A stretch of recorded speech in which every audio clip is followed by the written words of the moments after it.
मालदीव के राष्ट्रपति मोहम्मद मुइज्जू ने रविवार 14 जनवरी भारत से हिंद महासागर द्वीप समूह में तैनात अपने सभी सैन्य कर्मियों को वापस बुलाने को कहा। इसके लिए उन्होंने 15 मार्च तक का समय दिया है। भारत सरकार का कहना है कि मामले पर दोनों पक्ष चर्चा करेंगे। मुइज्जू ने यह मांग ऐसे समय में की है जब इस मुद्दे के समाधान के लिए दोनों देशों की ओर से गठित एक उच्च स्तरीय कोर ग्रुप की पहली बैठक माले में हुई।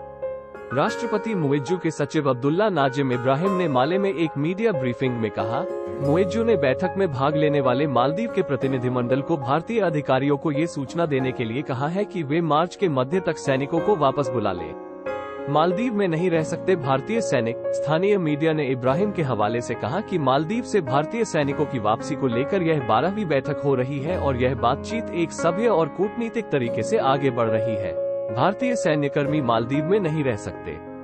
ये राष्ट्रपति मोहम्मद मुइज्जू और उनके प्रशासन की नीति है। 77 भारतीय सैन्यकर्मी मौजूद। इस संबंध में विदेश मंत्रालय की ओर से जारी एक बयान में कहा गया है कि दोनों पक्षों ने मालदीव के लोगों को मानवीय और चिकित्सा सेवाएं प्रदान करने वाले इंडियन एविएशन प्लेटफॉर्म के निरंतर संचालन के लिए समाधान खोजने पर चर्चा की।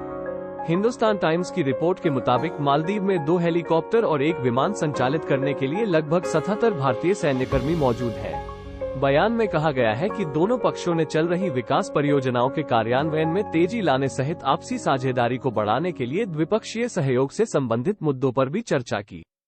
इसमें कहा गया है कि जब दिसंबर में COP28 के इत्र मुइज्जू और प्रधानमंत्री नरेंद्र मोदी की मुलाकात हुई तो भारत और मालदीव उच्च स्तरीय कोर ग्रुप स्थापित करने पर सहमत हुए थे। बता दें कि चीन की यात्रा से लौटने के बाद राष्ट्रपति मुइज्जू ने कई उपायों की घोषणा की, जिनका उद्देश्य हेल्थ सर्विस और फूड सिक्योरिटी जैसे मुद्दों को लेकर भारत पर मालदीव की निर्भरता को कम करना बताया जा रहा है।